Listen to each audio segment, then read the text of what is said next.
Madame, Messieurs, assalamu alaikum wa rahmatullahi wa barakatuh. Les titres du journal. Le président sénégalais Macky Sall est en séjour dans notre pays pour une visite d'amitié et de travail. Dans ce parcours Tout Info, nous reviendrons sur l'étape de Foncéville où il s'est incliné devant le mausolée du feu président Hadj Omar Bongo Ondimba.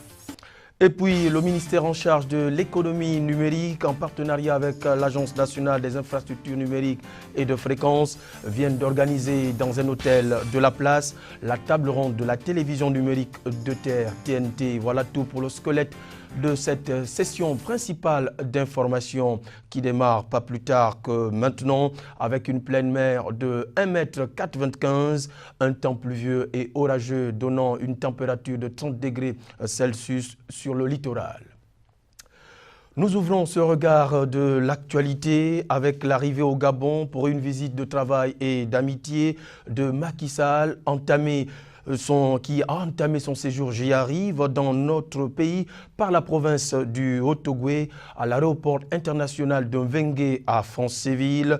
Le numéro 1 du pays de la Teranga a été accueilli par son homologue gabonais Ali Bongo Ondimba et a également eu droit à un bain de foule. Je vous propose à ce propos le reportage de notre confrère de la presse présidentielle Ali Renal Radjoumba. Arrivé au Gabon à la tête d'une importante délégation pour une visite de travail et d'amitié, le président de la République du Sénégal, Macky Sall, a entamé cette visite par la ville de Foncéville, où il est allé se recueillir au mausolée de feu le président Omar Bongo Ondimba. À l'aéroport international de Mvengue, le chef de l'État sénégalais a été accueilli par son homologue Ali Bongo Ondimba, qui avait à ses côtés quelques membres du gouvernement et responsables administratifs de la province du Haut-Ogooué. Après les hymnes nationaux des deux pays, honneurs militaires et civils, les deux chefs d'État ont eu droit à un bain de foule sur l'esplanade de l'aéroport international El Hadj Omar Bongo de Mvengue.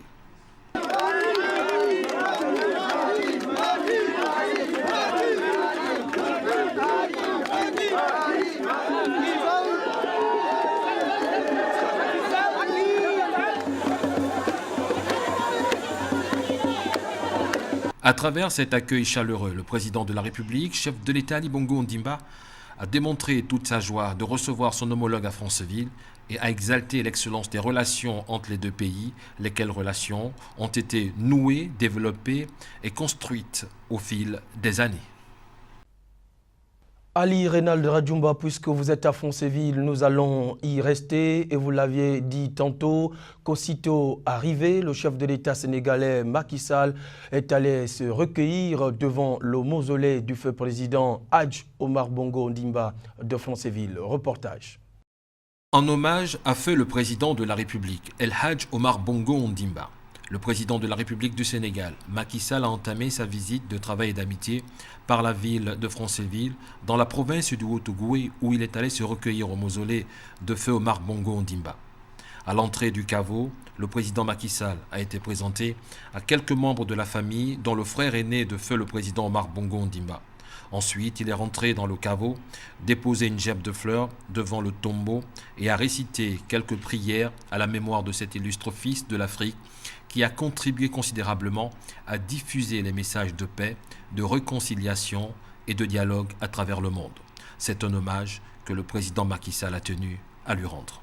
J'ai été particulièrement touché par ce mausolée qui rappelle les grandes œuvres.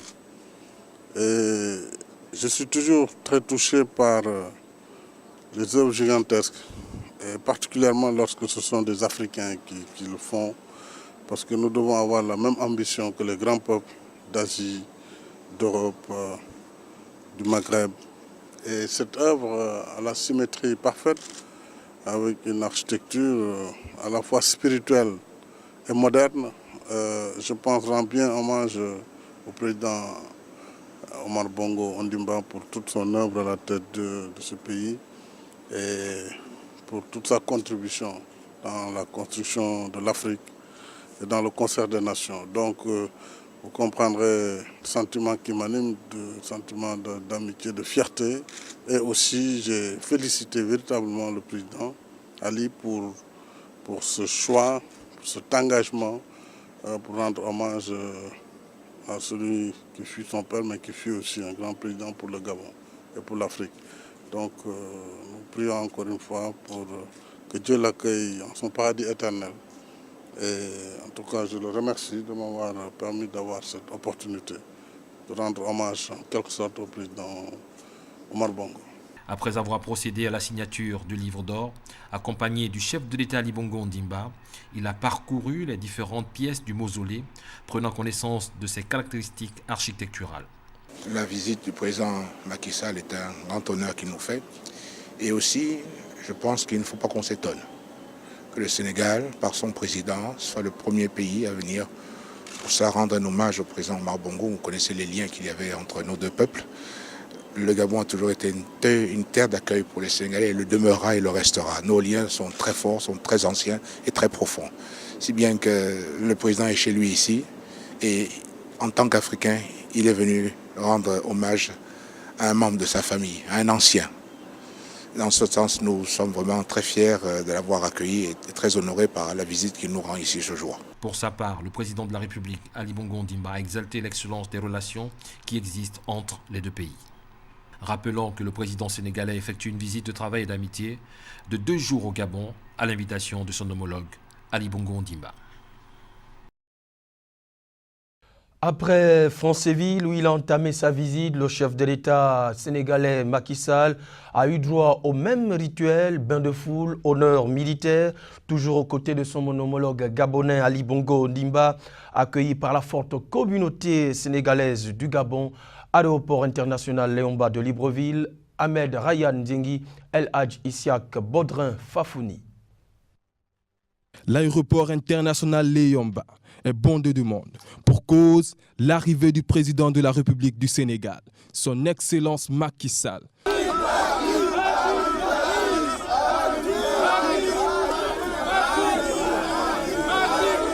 Toute la communauté sénégalaise vivant au Gabon était au rendez-vous.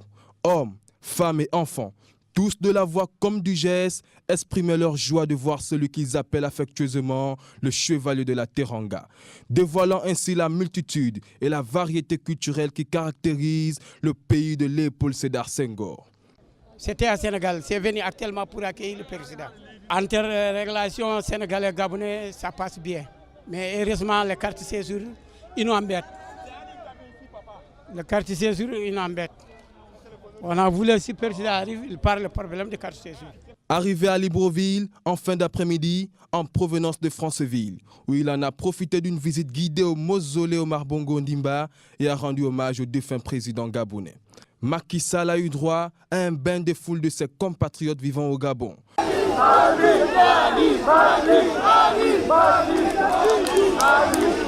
Tous venus accueillir comme un seul homme, celui qu'ils appellent l'homme du peuple. On est venu accueillir le président Macky Sall, c'est l'autre frère, nous, c'est la paire, c'est tout. On a plaisir pour être là, ça fait toutes les familles qui sont là. Je suis un griot, dans sa famille, dans son village. Ouais. Donc on est là.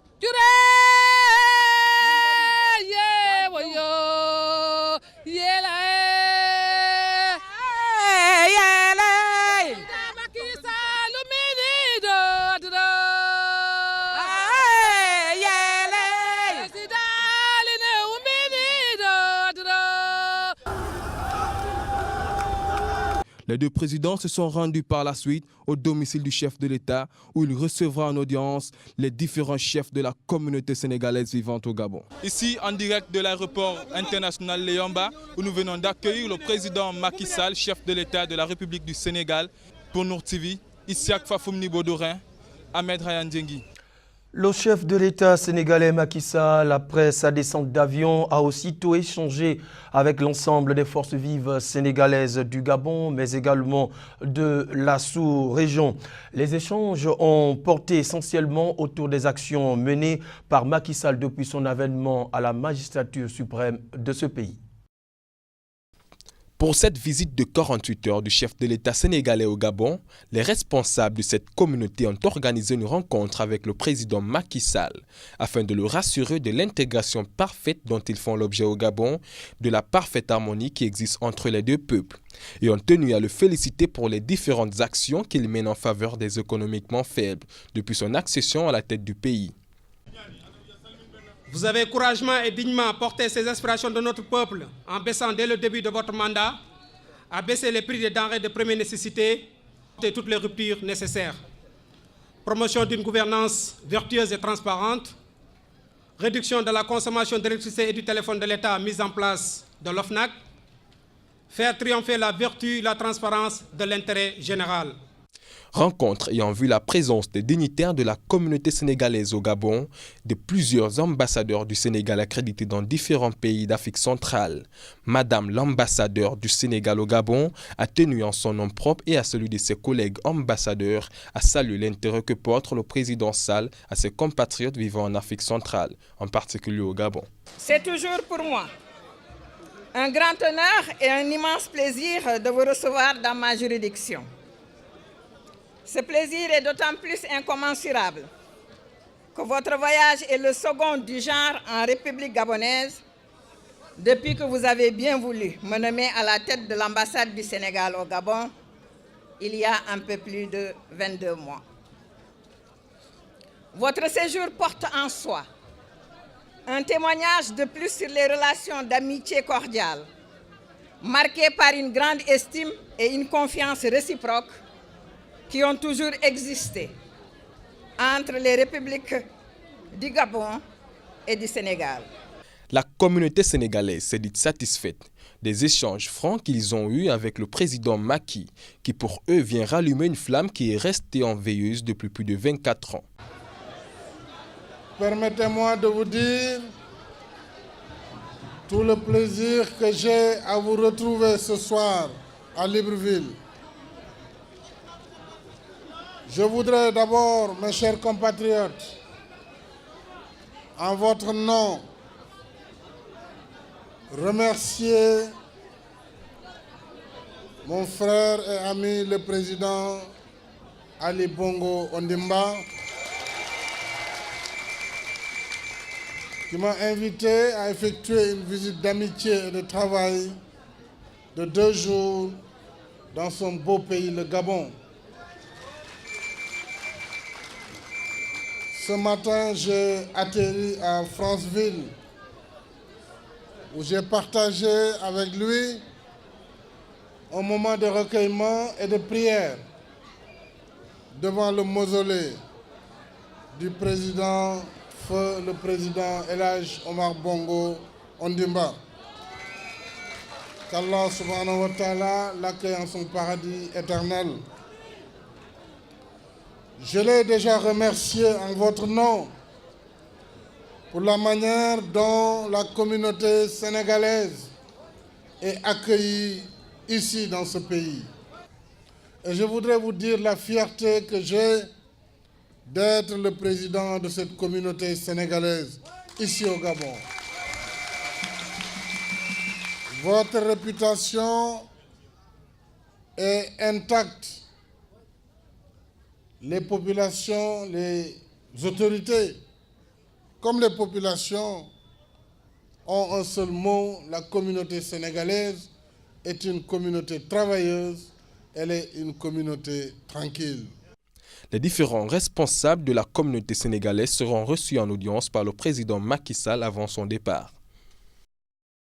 Quittons le volet politique de cette édition d'information pour parler de santé à présent avec le ministère de la Santé en collaboration avec l'Organisation mondiale de la santé qui viennent d'organiser depuis ce matin un atelier de validation de la politique nationale de transfusion sanguine. Voici le reportage d'Ahmed Farlan Beni, Evaka de notre rédaction. Je déclare ouvert l'atelier de validation de la politique nationale de transfusion sanguine au Gabon. La politique nationale de transfusion sanguine est au centre de l'atelier de validation organisé par le ministère de la Santé et de la Prévoyance sociale en collaboration avec l'Organisation mondiale de la santé dans un hôtel de la place. Rencontre voyant la participation d'un panel d'acteurs et opérateurs exerçant dans le secteur de la santé. L'atelier de ce jour sur la politique nationale de transfusion sanguine marque un tournant capital de la prise en charge des maladies et de la lutte contre la mortalité due aux hémorragies et autres maladies anémiantes. Le thème retenu cette année pour célébrer la journée mondiale du donneur de sang le 14 juin passé était un sang sécurisé pour sauver des mères.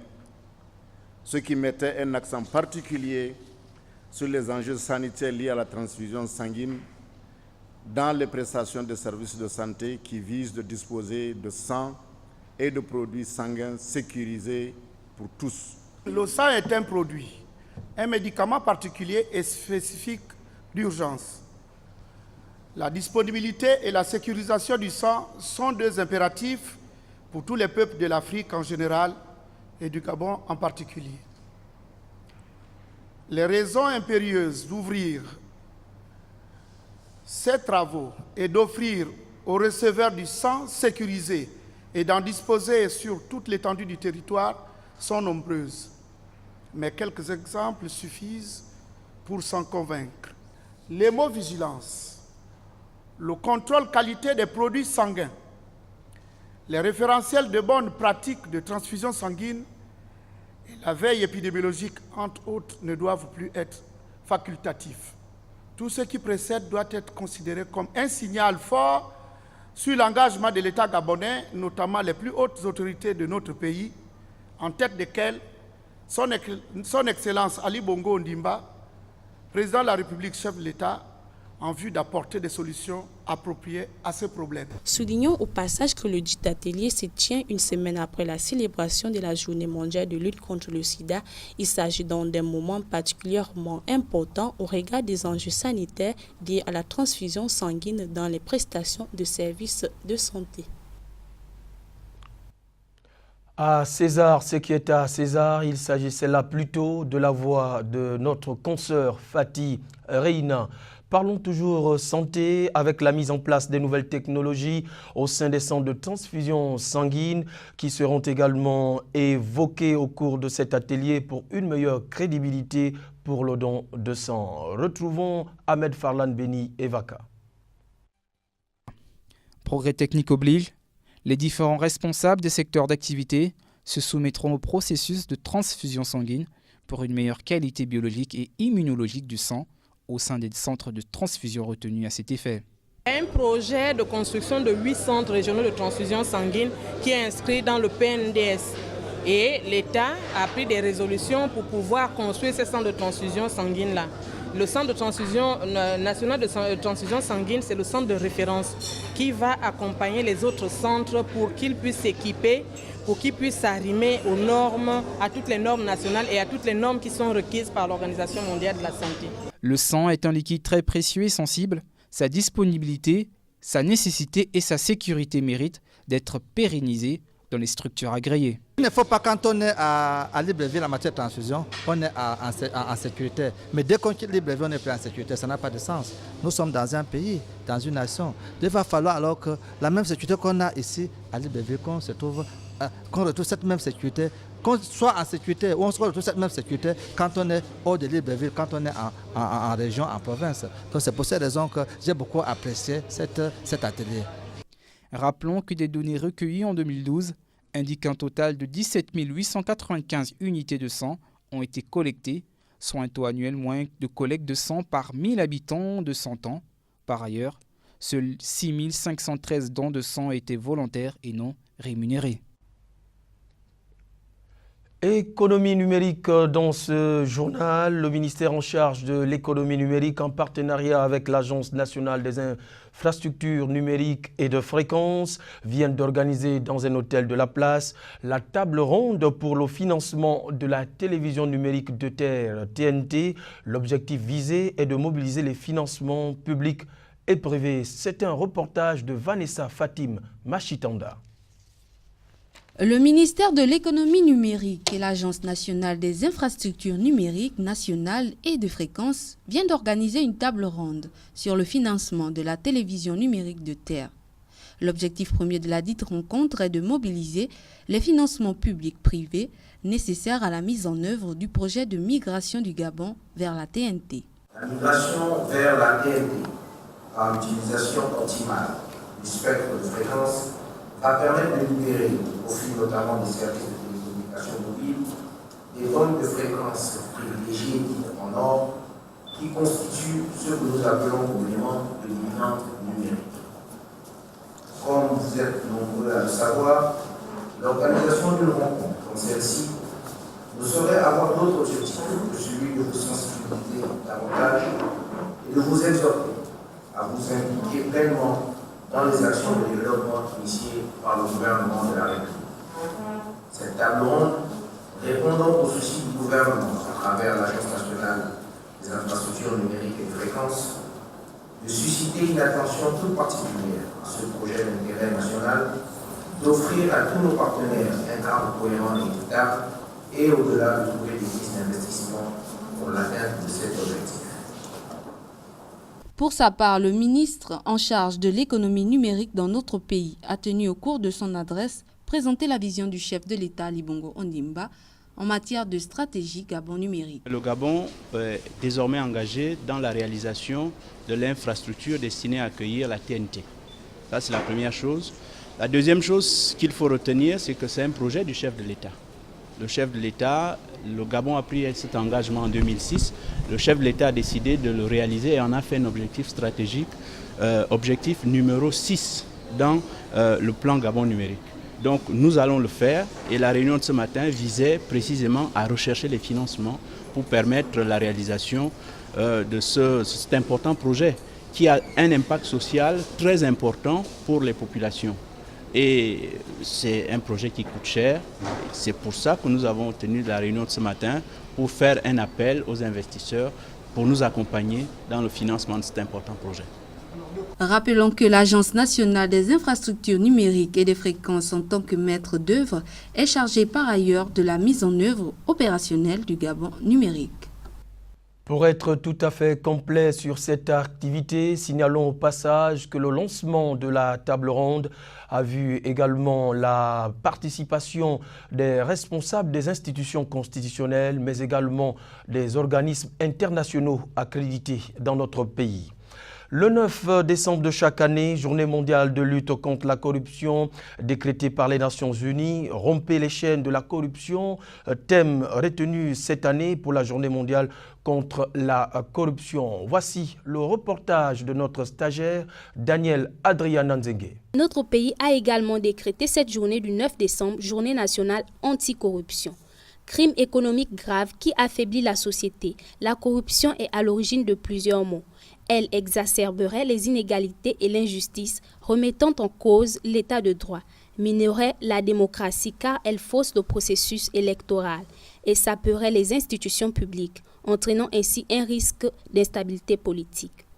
Besoin est ici de relever que pour lutter contre cette forme de criminalité, les pouvoirs publics, le secteur privé, les organisations non gouvernementales, les médias et les citoyens du monde entier gagneraient à conjuguer leurs efforts.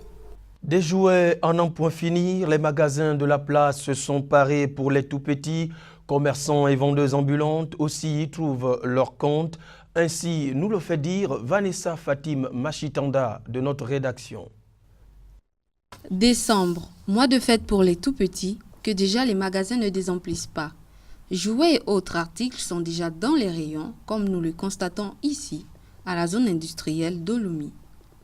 Les magasins réalisent 50% de leur chiffre d'affaires en décembre de chaque année et le boom des ventes se produit durant la dernière semaine du mois, nous explique un gérant n'ayant pas souhaité être filmé. Occasion tout indiquée, cette période de fête profite aussi à une catégorie de commerçantes qui, durant cette date, se convertissent dans l'emballage des cadeaux au grand bonheur de ces dernières. Ça dépend des cadeaux. Il y a les cadeaux qu'on emballe 500, il y a celui qu'on emballe à 1000 francs. Ça dépend, il y a celui de 2000, 3000. Par exemple, le vélo, si un gros vélo, on met dans le carton pour emballer, ça bouffe combien de papier? Le papier de 1000 francs, il y a les 500. Si ça bouffe le papier de 1000 francs, 3, ça fait 3000. Donc ça dépend des papiers cadeaux que ça bouffe. C'est le papier cadeau qu'on compte. Comme ça, là, c'est 500. Ça dépend des cadeaux. Je peux emballer 25 000, 20 000, 15 000. Ça dépend des clients aussi. À partir de les 15, les 20, comme ça, là, c'est bon. Nous-mêmes, on emballe les clients. Des fois, on est fatigué. On dit, pardon, maman, on ne peut pas. S'il y a le marché, hein, on peut finir bien 3 vélos, 4 vélos, ou bien 5 vélos. Mais s'il n'y a pas le marché, des fois on reste sur 1 ou 2 pour partir à la maison. Des fois c'est les petits cadeaux, comme vous avez filmé chez l'autre soeur. Les petits 500 000 francs, c'est ça quand On est là pour emballer, comme vous voilà. Mais en ce moment, il n'y a pas le mouvement. Et d'ici les deux dernières semaines, peut-être les mouvements seraient bien.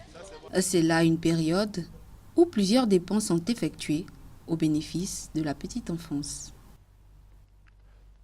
Cap à présent à l'étranger où, selon un rapport rendu public en début de semaine par l'UNICEF, 2014 est une année dévastatrice pour les enfants.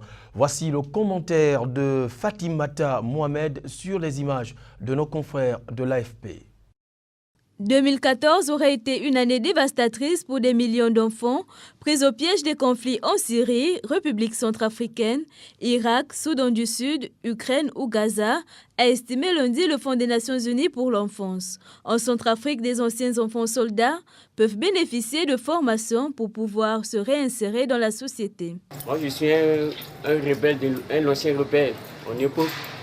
Mais présentement, j'ai vu des vies qui ne me plaît pas dans le bilan. Et présentement, je suis occupé pour apprendre des métiers pour me faire quand même aider dans ma vie. Nous négocions avec les partenaires privés qui se chargent de les recruter, si cela est possible. Au cas où cela n'est pas possible, nous dotons ces jeunes avec des différents kits d'insertion, ce qui leur permet de s'installer à leur compte et de devenir leur propre patron, à travers des petites unités de production et des petites unités de confection. Des pèlerins iraniens affluent par centaines de milliers en Irak pour édifier les djihadistes de l'État islamique. Des centaines de milliers de pèlerins iraniens se pressent en Irak pour la célébration chiite de l'Arbaïn. Poussés cette année non seulement par la foi, mais aussi par l'envie de défier les djihadistes sunnites de l'État islamique. Nous sommes ici pour participer au rituel de l'Arbaïn de l'imam Hussein et pour dire aux groupes terroristes et notamment aux militants de l'État islamique que nous sommes prêts à les combattre. Cette année, un grand nombre de pèlerins affluent via le passage de Zurbatia. Nous nous attendons à l'arrivée de plus d'1 million de pèlerins iraniens pour participer au rituel de l'Arbaïn. Dans le même ordre d'idées, le gouvernement iranien prône une solution régionale pour contrer les troupes djihadistes. Nous retrouvons à nouveau la voix de Fatima Mohamed sur les images de nos confrères de l'agence française de presse. L'Iran prône une solution régionale pour lutter contre les groupes djihadistes et éviter l'intervention des forces étrangères en Irak et en Syrie. Les pays par lesquels l'organisation et le support financier ont permis la formation du terrorisme doivent le dénoncer ouvertement et cesser leur soutien financier direct ou indirect. Il doit y avoir une collaboration régionale pour la modification de l'éducation générale et des écoles religieuses pour prévenir les extrémistes et l'interprétation violente de la doctrine religieuse. Les terroristes n'ont pas de problème pour traverser les pays. Les pays qui sont des points de passage pour les terroristes doivent assumer leurs responsabilités pour restaurer la stabilité et la sécurité dans la région à travers un renforcement politique et les mécanismes nécessaires. En 1 minute 30, je vous propose à présent de faire le tour du monde dans ce condensé de nos confrères de la presse internationale. Les États-Unis lèvent le voile sur les méthodes de torture de la CIA sous l'ère Bush. Simulation de noyade, privation de sommeil, le Sénat rend public un rapport d'enquête très attendu sur les techniques utilisées par l'agence de 2001 à 2009 pour interroger des détenus soupçonnés de lien avec Al-Qaïda après les attentats du 11 septembre. Le document confidentiel est déclassifié après un accord avec la Maison-Blanche, mais aux grandes dames des républicains qui mettent en garde contre de possibles réactions violentes à travers le monde. Une accalmie sur le front de la délinquance. Le nombre de cambriolages s'est stabilisé cette année, après avoir connu une explosion en 2013, selon une enquête officielle. Les Français ne se sentent pas plus en insécurité qu'avant, mais ils disent constater une hausse des vols de vélos, portables et sacs à main, avec violence pour certains. Accablé par les révélations sur son train de vie, Thierry Lepan cherche à sauver son fauteuil. Après avoir refusé de démissionner vendredi, le numéro 1 de la CGT va tenter de convaincre la direction de sa centrale de choisir le statu quo pour éviter une crise de succession. Le secrétaire général de la CGT a promis la transparence complète. Une bonne nouvelle pour l'Afrique, le nombre de morts du paludisme a diminué de moitié depuis l'an 2000. La mortalité liée à cette infection a ainsi baissé de 47% dans le monde et de 54% sur le continent africain, notamment grâce aux mesures de prévention contre les moustiques, selon le rapport annuel de l'OMS. L'année dernière, plus de 580 000 personnes sont décédées du paludisme, la plupart en Afrique. C'était une première pour le prince William. En visite officielle aux États-Unis, le duc de Cambridge a rencontré Barack Obama dans le bureau ovale de la Maison-Blanche. Les deux hommes y ont parlé bébé, tandis que Kate, enceinte, était restée à New York pour y visiter un centre dédié aux enfants dans le quartier de Harlem. Sport à présent, boxe pour la boucle de cette session d'information. Première et seule femme arbitre de boxe professionnelle masculine en République démocratique du Congo, Wivine Chidibi a réussi à percer dans un univers d'hommes grâce à son caractère bien trempé après s'être lassée des combats entre femmes. Wivine Chidibi est entrée dans le monde de la boxe pour des raisons un peu particulières. À l'époque, elle était mariée à un célèbre boxeur et elle entendait garder l'œil sur son homme, plutôt volage. J'étais fâchée contre mon mari. Chaque fois qu'il terminait ses combats de boxe, il disparaissait avec d'autres femmes. Je ne le revoyais plus. Alors on s'est disputé et je suis rentrée chez mes parents. Et là, à cause de la colère, je me suis dit, il faut que je fasse ça aussi. Entamée en 2002, la carrière des boxeuses de Wivine n'a duré que quelques années. Les femmes ne sont pas très nombreuses à faire de la boxe en RDC, seulement une trentaine. Elles n'intéressent pas les sponsors et les matchs sont très compliqués à organiser. Mais la passion pour la boxe était née. Wivine décide de suivre une formation des juges et 7 ans après son entrée sur le ring, en 2009, elle devient arbitre de matchs masculins très populaires dans le pays. Une exception, jamais encore une femme n'avait arbitré un combat masculin en RDC. Certains pensaient que je n'arbitrais que les combats de femmes, mais ils ont vu que j'arbitre même ceux des hommes. D'ailleurs, je n'aime pas arbitrer les combats de femmes. J'ai l'impression qu'elles ne font rien. J'aime les combats des hommes, c'est du vrai. Les gens sont contents de moi et certains veulent devenir comme moi. Dans son quartier des Iguida, dans la périphérie de Kinshasa, Wivine est connue pour avoir du caractère. Une femme à double visage, c'est ainsi que l'a décrit un spectateur assidu des combats de boxe à Kinshasa qu'il a vu récemment arbitrer. Ménagère et arbitre. Et il a toutes les qualités possibles de bons arbitres de boxe. Autoritaire, décisive. Elle dirige bien le combat. Hein. Mais une juge arbitre des boxes ne gagne pas grand-chose à Kinshasa. Une prime de 30 à 80 $ par match, pas assez pour joindre les deux bouts du mois. Du coup, Wivine a d'autres activités. Je ne peux pas vivre de ce travail. Comme nous avons une parcelle familiale, je perçois le loyer d'une des maisons et c'est ce qui me permet d'acheter un peu de riz à mes enfants. C'est comme ça que nous survivons. Fière de sa carrière sportive, elle exhibe ses anciennes photos des boxeuses, des séances d'entraînement et des combats. Wivine garde aussi jalousement un certificat rongé par l'humidité et une médaille octroyée par la Fédération congolaise de boxe en 2010 et 2013, souvenir de grands moments. Ce journal est à présent terminé. Merci à vous de l'avoir regardé. Journal placé sous le regard gendarme du grand imam du Gabon, imam principal de la mosquée Hassan II de Libreville, Ismaël Osseni Ossa. Coordination rédactionnelle, Issa Richard Abessolo. Merci de nous avoir suivis. J'aurai le même plaisir de vous retrouver toujours avec le même entrain sur la lucarne Nour TV, Inch'Allah. Sachez que chaque jour qui passe est une vie. Assalamu alaikum wa rahmatullahi wa barakatuh.